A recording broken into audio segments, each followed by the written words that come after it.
بەناوی خوای بەخشەندە و میهرەبان وەرن با شتێکتان پێ بڵێم دڵنیام هەر هەمووتان حەستان لێیە هەموو ئینسانێک بە دوای داوێڵە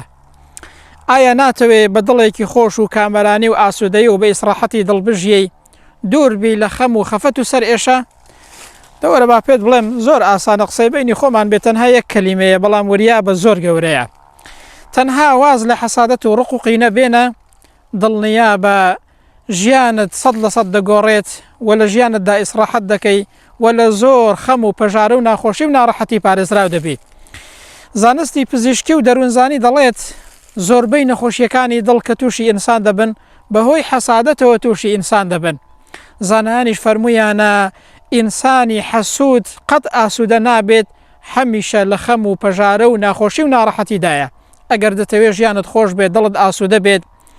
بە دووربی لەسەر ئێشە بە دووربی لە گوناه و تاوان واز لە حەسادەت و ڕقوقی نەبێنە دڵنیا بە ژیانت ئاسوودە دەبێت دڵت خۆش دەبێت لە خەم و خەفەت و دڵتەنگی پارێزراو دەبی خوای پەروەردگار هەموو لایەک پارێزراو کات.